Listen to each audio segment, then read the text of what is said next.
wanted to go to the issue of the Black Lives Matter movement, because that's there was a moment where you did get a lot of attention.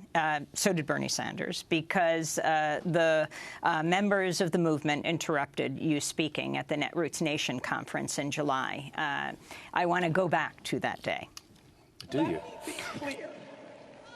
Every single day, folks are dying. Not being able to take another breath.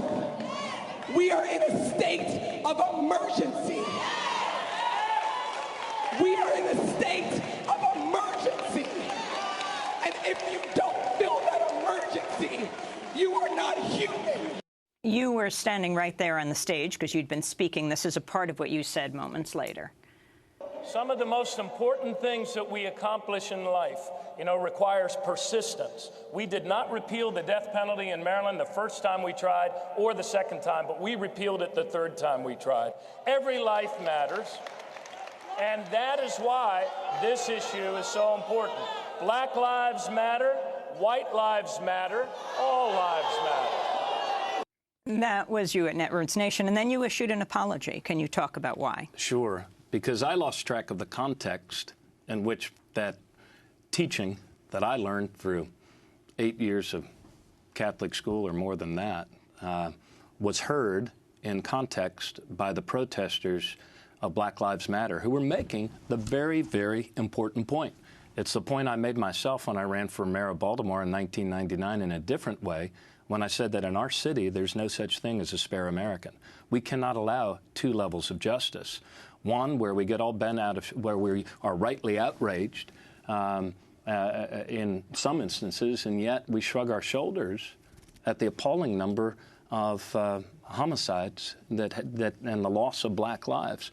So I apologize because I expressed, or because I communicated an insensitivity that I did not intend to communicate to the protesters who were making the very valid and important point that black lives matter. It's prior to their shutting down of the protests, we actually were having a good talk for about 20 minutes about law enforcement, race, and I think I know, Amy, that I bring to this presidential debate more experience on these issues than all the other candidates combined. Very quickly, the New York Times today, big story. Democrats concerned about Clinton's swoon consider a big-name Plan B. And they're showing if Hillary goes down, who should be their candidate. Your picture isn't here. They're looking at the people who haven't announced. Bernie Sanders isn't here either. Al Gore, Elizabeth Warren, Joe Biden, John Kerry. In fact, Joe Biden hasn't announced, but he's here. He's going to be having a news conference with Governor Cuomo of New York today to support a $15 minimum wage. Good. What's going on here? I know something the New York Times doesn't know. America's looking for new leadership. Our party always looks to the future. And that's what's happening right now.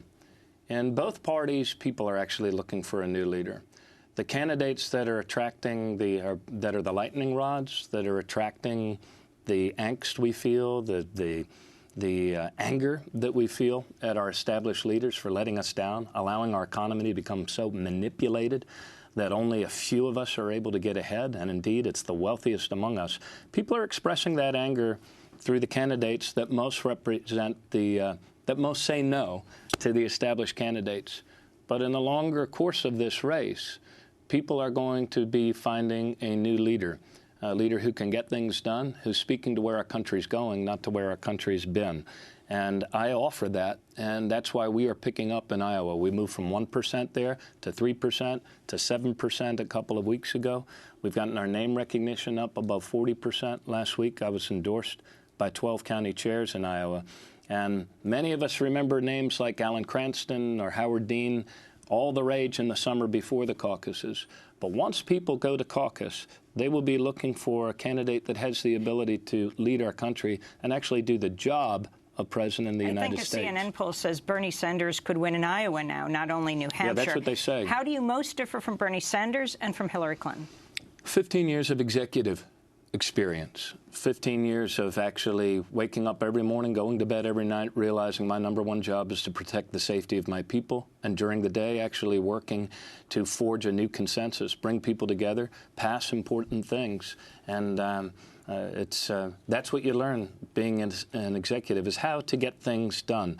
And I can point to a record of it, some of which we did earlier in this segment, but things like marriage equality, comprehensive gun safety legislation, Greenhouse Gas Reduction Act. None of those things happened by themselves. They required new leadership and an ability to forge a new consensus. That's what I can do. Martin O'Malley, I want to thank you very much for being with us. Former governor of Maryland, as well as mayor of Baltimore, running for the Democratic presidential nomination in the 2016 elections.